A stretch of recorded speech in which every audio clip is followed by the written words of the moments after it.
విషయం మీరు గుర్తుపెట్టుకోవాలి. అయితే భగవంతుడు అందరికీ 24 గంటలే ఇచ్చాడు.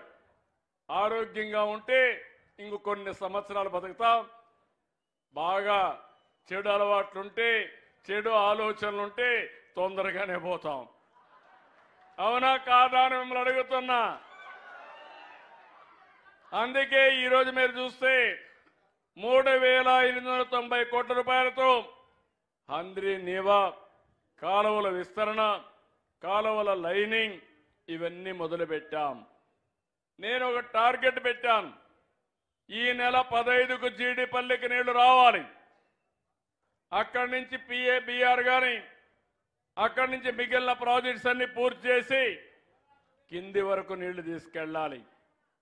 ఇవన్నీ కూడా 30వ తారీఖుకి దగ్గర కుప్పానికి నీళ్లు తీసుకుపోయే కార్యక్రమానికి, మదనపల్లి వరకు నీళ్లు తీసుకుపోయే కార్యక్రమానికి శ్రీకారం చుట్టాం.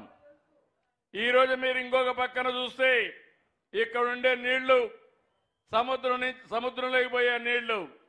ఈ విషయంలో అందరూ గుర్తుపెట్టుకోవాల్సిన అవసరం ఉంది. సముద్రంలోకి పోయే నీళ్లు తెలంగాణ కానీ ఆంధ్రప్రదేశ్ రాష్ట్రం కానీ పూర్తిగా వాడుకోగలిగితే రైతులకు మేలు జరుగుతుంది. అదే నా ఆలోచన. ఈరోజు నీళ్లన్నీ ఉన్నాయి. అందుకే ఈ సంవత్సరం ముందుగానే వ్యవసాయ కార్యక్రమాలు ప్రారంభించాం. ఈరోజు మనకు పోలవరం పూర్తి అవుతా ఉంది. ఆ రోజు మీరు ఒక్కసారి ఆలోచిస్తే, నేను గాని ముఖ్యమంత్రిగా కంటిన్యూ అయి ఉంటే, తెలుగుదేశం అధికారంలో 2019లో గెలిచుంటే ఇప్పటికి పోలవరం జాతికి అంకితం అయ్యేది. ఈరోజు రాయలసీమకు నీళ్లు వస్తున్నాయంటే పోలవరం వల్ల మీకు నీళ్లు వస్తున్నాయి. ఈ విషయం మీరు గుర్తుపెట్టుకోవాలి. కృష్ణా డెల్టాకు మనం కృష్ణా వాటర్ వాడడం లేదు, పోలవరం నీళ్లు వాడుతున్నాం. 120 టీఎంసీ నీళ్లు అక్కడ వాడి అక్కడి నుంచి రాయలసీమకు మిగులు నీళ్లు ఇక్కడ ఇస్తున్నాం. రేపు రాబోయే రోజుల్లో ఒకటే హామీ ఇస్తున్నా. 2021-22లో ఒక్కసారి మీరు ఆలోచిస్తే, నేను డయాఫామ్ వాళ్ళు పూర్తి చేసి 20 అప్పట్లోనే 2020కి నీళ్లు ఇవ్వాలని ఆలోచించాం. పోలవరం అనేది మీరు గుర్తుపెట్టుకోవాలి. రాష్ట్ర రైతాంగం, ఆంధ్రప్రదేశ్కి ఇది ఒక పెద్ద వరం. గోదావరిలో ఈరోజు నీళ్లు 2000 టీఎంసీ సముద్రం లేకపోతున్నాయి. ఇది ఒక్కరోజు కాదు, 100 సంవత్సరాల చరిత్ర. సరాసరిన 2000 టీఎంసీ నీళ్లు సముద్రం లేకపోతున్నాయి. 200 టీఎంసీ నీళ్లు ఇటు ఆంధ్రప్రదేశ్ వాడుకోగలిగి, అవసరమైతే 100-200 టీఎంసీ నీళ్లు తెలంగాణ వాడుకుంటే 2 రాష్ట్రాలు సుభిష్టం అవుతాయని చెప్పి కూడా నేను మీకు తెలియజేస్తున్నా.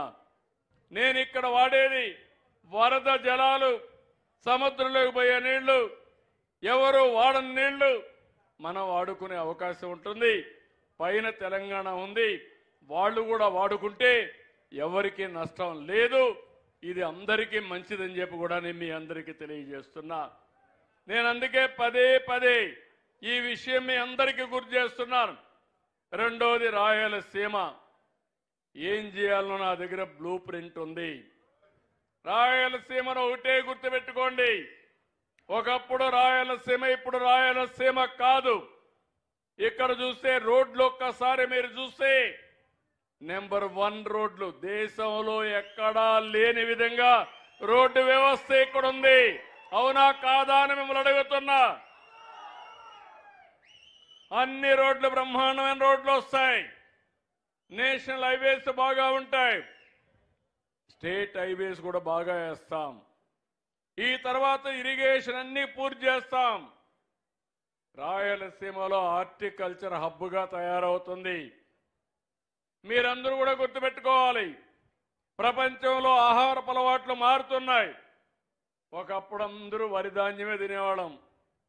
రాయలసీమలో ఒకప్పుడు వరి ధాన్యం కాకుండా, బియ్యం కాకుండా మనమంతా రాగులు, సజ్జలు, జొన్నలు, కొర్రలు తినేవాళ్ళం.